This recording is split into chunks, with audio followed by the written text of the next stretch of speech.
Number one, people appreciate that the money they're paying for their service stays in the community. The second thing is the service they're getting. When they call in with a problem, they're talking to someone in our community. Welcome to another episode of the Community Broadband Bits podcast. I'm Christopher Mitchell at the Institute for Local Self-Reliance in St. Paul, Minnesota. And I'm speaking today with Mayor Tim Rosener, who is mayor of City of Sherwood in Oregon. Welcome to the show. Thank you. We're happy to be here. Looking forward to talking a little bit about broadband. Yes, and you're a mayor that doesn't only get that it's important, you actually work in the field and know quite a bit about IT, so this will be fun.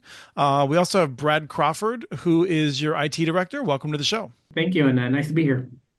So Sherwood is one of these cities that we're always interested in particular, because you do not provide your own electricity, but you are beginning to provide internet access to nearly half the city.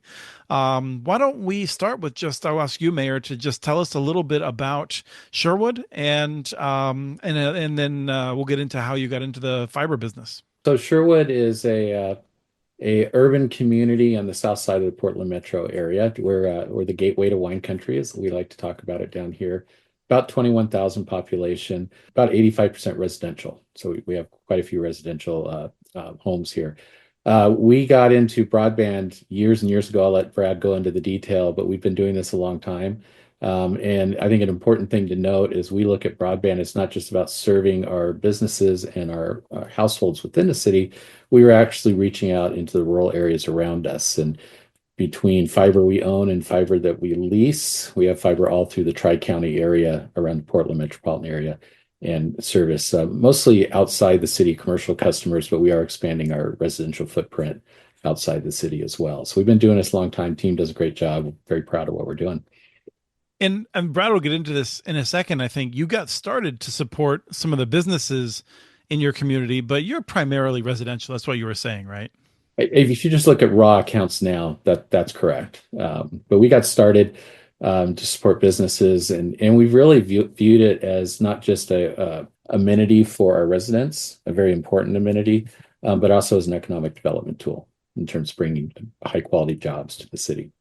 Excellent. Now, Brad, this goes back quite a ways. Were you here at the beginning? I was, yeah. Wow. So you must be older than you look.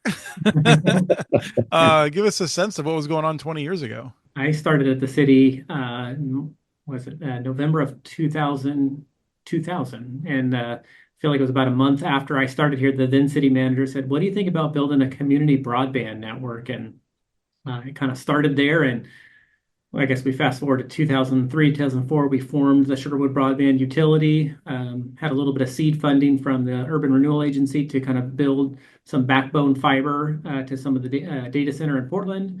That allowed us to buy some wholesale services, and then slowly started to pick away fiber connections to a lot of city buildings. And then as we passed public sites like parks and schools and everything, we made sure to leave capacity there, and some business parks as well, and started out as an open network where we had a partner that was actually providing the internet, and we just provided the pipe, and we did that and continue to do that today. But about probably 4 or 5 years after that, we started to sell direct and really quickly moved to that. As the mayor said, we started out really doing a lot of enterprise and large business connections. But I think it was around 2019, we did a pilot project for fiber to the home, where we had some conduit in about 10 neighborhoods already done. That was a pretty instant success, and council at that time said, "Hey, we want to do the whole town." And around 2020 started the engineering on that and began constructing 21 with kind of first service turnups in 22 and 23. And now we are about 50% done with our residential single family homes. Right. You said 21,000 people. Sean wrote an article, and he occasionally gets things right. I'm assuming that the 7,000 structures, more or less, that you're passing, you're nearly halfway there. If that doesn't include, we'll talk a little bit about some expansion to some of the rural areas around you, I suspect. Correct. Yeah, that's just in town, but yeah, we have a fairly sizable rural network as well. Yeah, and I just want to add to that I'm really proud of how the city has approached this. We've been very creative. We didn't go ask the voters for additional tax dollars to make this work. we were able to use the urban renewal agency funding very creatively to get our backbones in and really balance out making sure we're getting into neighborhoods that we know we're going to get high adoption rates and we can start to earn some income with the neighborhoods where we also know that they really need this service and may not be able to afford it. So we need to offer some kind of, economic benefit so they can get it. So kind of weighing those two things. And we've been really successful at that. And the team has done a great job. One of the things that I found remarkable from afar is your prices. So I mean, $60 for a gig is great. For a number of networks, that's as low as they go in terms of the pricing. You have two tiers below that to make sure people are able to afford it. I presume that that means that you've set a priority of connecting homes above making money, or trying to maximize revenue in the way that your rivals in the marketplace probably do. Councils helped kind of set some of those prices, but we wanted to be reasonable and cost effective to folks. When ACP was around, we saw that we could have a $30 lower plan that would make service free for those that qualified. So we quickly jumped on that and added a 100 meg $30 plan, really helping some ACP type programs come back so that we can kind of offer those incentives again. And then, yeah, our pricing, we tried to kind of just monitor where the current rates were with our other providers in town and tried to match them. And those rates have since gone up quite a bit, and ours have kind of stayed the same. Yeah, and I think it's important to note we're effectively a nonprofit, so we don't have millions of shareholders that are, expecting certain returns, on those investments. So we're able to put all the money back into the program, and so which helps with our rates quite a bit. And one of the things I also thought was interesting is you don't use much in the way of contractors, right? You're moving methodically through the community. I read online that it was entirely underground, and that you're doing it with city crews. So I'm curious, you're going to tell us. I'd love to know sort of why that's been something that you decided to do, but then also, if that has changed any of the challenges of getting it done. Anecdotal to this, when I first got on council in 2017, my knee-jerk reaction to this was, there's no way we can do this cheaper than the private sector. This is government, right? Everything's more expensive. And I was proven wrong. I mean, I won't go into exact numbers, but our cost per foot to put fiber in the ground with our own crews is significantly cheaper than what we can go out and contract for it. So that drove a lot of our decision to bring those crews in-house. But Brad, feel free to add on to that. Yeah, I mean, I think that's right on. I mean, our project is definitely taking longer than we expected, and we were excited for the day that it's done. But we've built this crew of people that are very skilled and lots of experience now that can then ride with us as this utility continues beyond Sherwood. And we have our own in-house capability. So let's say we have an outage. We've got people that are just down the street from us that can roll a truck. We've got our in-house splicers. We've got our in-house testers, like installers. Like we can do it all now. And in those first few years when we have an outage, it was a scramble. It's like, okay, who do we call and what do we need to do here and what do we do there? And now it's a well-oiled machine in a sense. The benefit of contracting it out is you could have hired a contractor that could scale up and probably get it done faster, but you would pay a higher cost for that. So happy with the route we chose. And now you have money from the state to connect to, I'm assuming, many small pockets, right? Because when I read about it, I read that there's many hundreds of households you're connecting, but across 3 counties. I'm assuming it's sort of 3 houses here, 10 houses there, and that sort of a thing.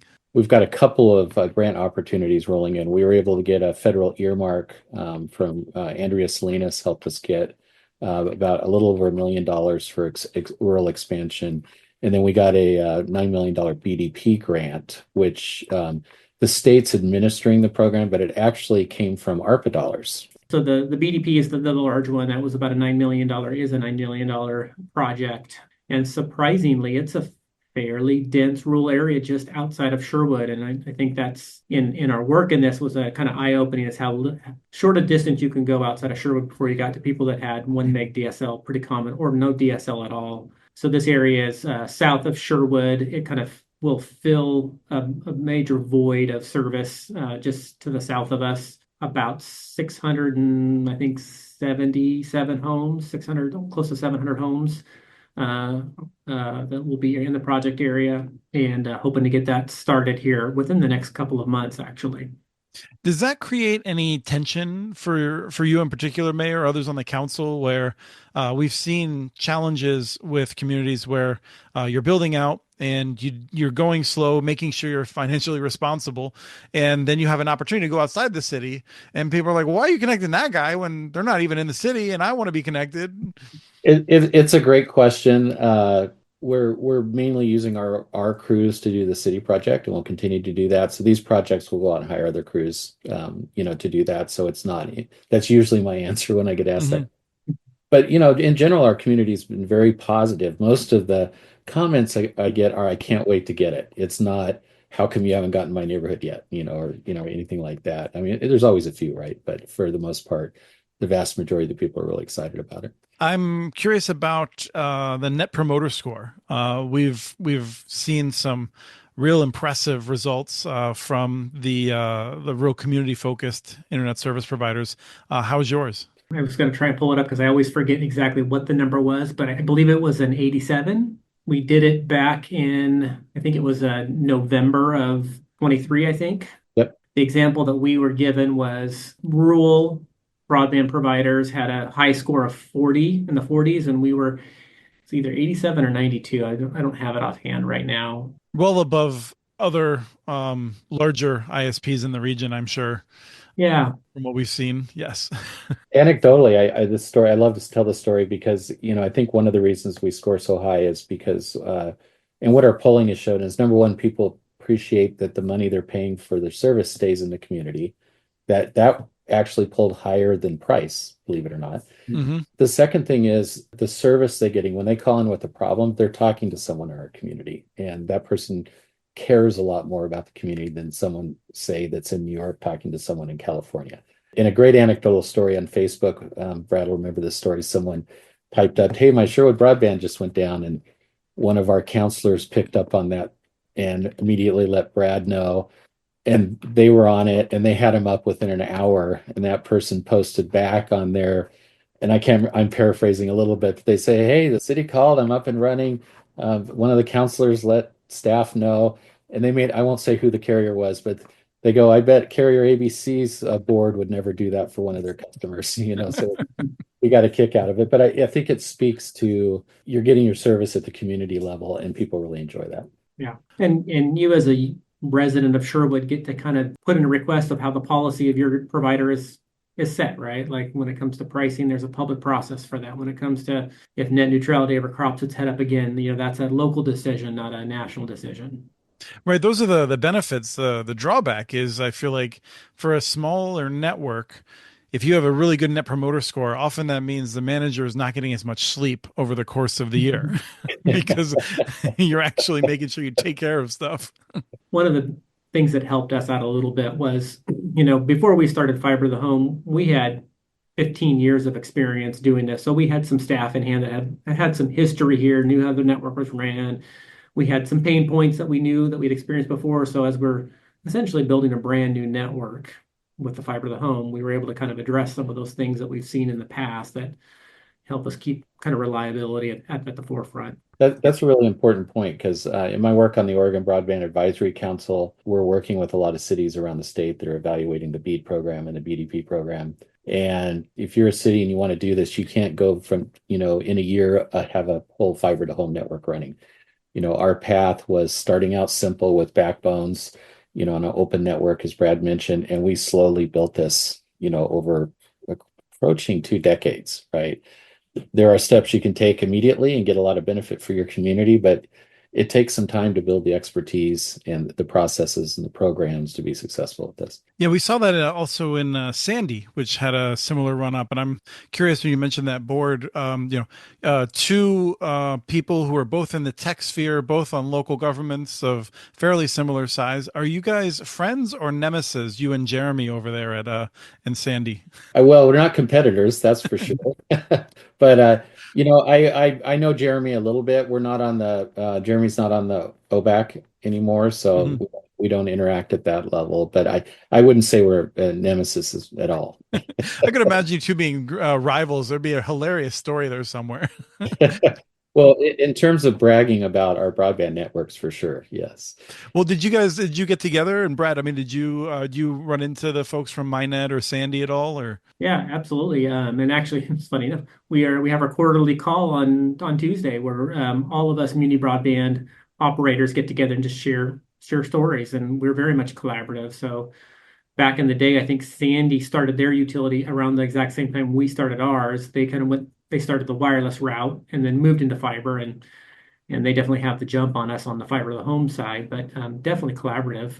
I think we all want to learn what other people have seen as successful and mimic it. So yeah, I remember it's been a long time now, actually, since I think Joe Knapp left after he helped that get built up. I don't know if he ever came back from his mission trip, but I hope he's doing well. I haven't heard from him since he left. Yeah, Yeah. but Greg is the replacement. He's a great guy too, and all of them are like we are very collaborative and sharing what we've learned.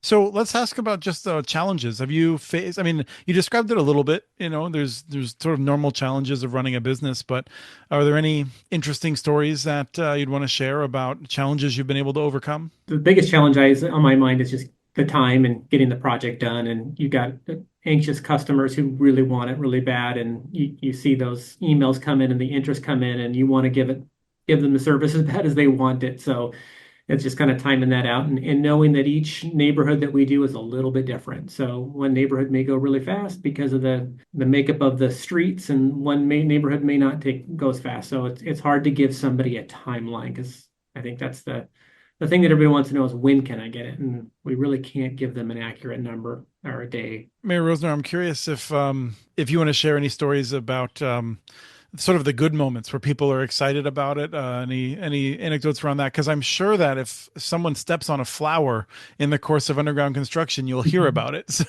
we know that you hear negative things. What do you hear that's positive? Well, yeah, I mean, anytime you're tearing up streets, put a conduit in the ground, you're going to have some challenges, and Brad's team does a great job of mitigating those.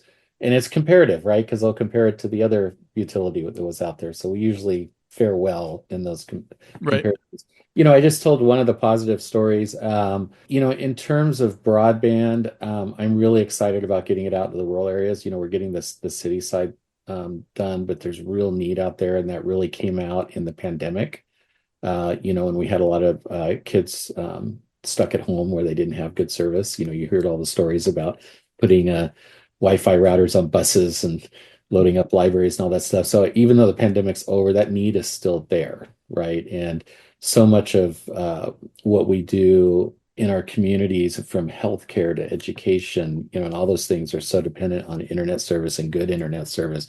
So I get excited about that, and expanding our reach out in the communities. And I hear just constant little stories. My neighbor, I won't say who the other carrier was, but he had a fiber get busted, and they came out and just laid fiber across his grass up to the house and wouldn't come back to bury it. And he's just excited that he's going to get fiber buried under the ground. So you hear little stories like that. But I think the net promoter scores were thing also got me really excited about what we were doing. It was a nice affirmation that we're doing it right. As a leader, you never really know if people are telling you the full story or not. It's nice to have that validation. Well, it is, and we're blessed that we've had, since we really started this fiber to home project, we have, I can't say enough about my counselors that I work with, my peers on council. It's a very collaborative, diverse group that works together, and we almost always come to a consensus. And I think that steady commitment to the project over all these years has been a big reason it's gone so well. I can't say enough about staff, but staff takes direction from council. So if you don't have that solid, continuous leadership, on these issues, it's really hard to get things done. And so I think that's a big part of it. Yeah, Brandon, I have a last question for you because I feel like there's a lot of places, whether you're a large city, a small town, where people in IT are like, I'm busy enough. Like we've got hackers from the entire world trying to break in. We've got all kinds of things we're trying to get done. I don't want fiber optics to be on my plate. It sounds like, I'm always curious with the folks that are responsible if there's some special skill you have, or if it's a matter of sort of just recognizing it's a responsibility. How exactly did you manage to be doing it all these years? And if you have advice for others in in places that might be contemplating getting involved? I don't know that I ever set out to be the leader of a broadband utility, but it just kind of grew organically, anecdotally, I am a resident too, so I see the benefit of the community and the benefit that it can bring for kind of generations to come. So I think it's like any technology that an IT person picks up as you start small and you play around with it and you grow and you learn it and you stub your toe and you figure out how to fix it so it doesn't happen again, and then you just grow. I think it's a little bit of trial and error, but once you've done it for so long, it's almost automatic. We still have our struggles, we still have our things that crop up, but you just learn to adapt, I guess, when those things happen. Yeah, my friend Travis, who runs USI Fiber in Minneapolis, on almost anything that he's going to be doing, he'll start the first year small and try to get a handle on it before he's in over his head. And it seems like a good process. Thank you both for taking the time, and also for your local leadership. Running for office can be challenging, and being able to serve the community. And then, Brad, I always want to thank anyone who sticks with a position for so long. I think there's a lot of value you can bring to the community when you know it that well. So thank you both. Thank you. Yeah, thanks for having us. We have transcripts for this and other podcasts available at communitynets.org/broadbandbits. Email us at podcast@communitynets.org with your ideas for the show. Follow Chris on Blue Sky. His handle is @SportShotChris. Follow CommunityNets.org stories on Blue Sky. The handle's @CommunityNets. Subscribe to this and other podcasts from ILSR, including Building Local Power, Local Energy Rules, and the Composting for Community podcast. You can access them anywhere you get your podcasts. You can catch the latest important research from all of our initiatives if you subscribe to our monthly newsletter at ilsr.org. While you're there, please take a moment to donate. Your support in any amount keeps us going. Thank you to Arnie Huseby for the song Warm Duck Shuffle, licensed through Creative Commons.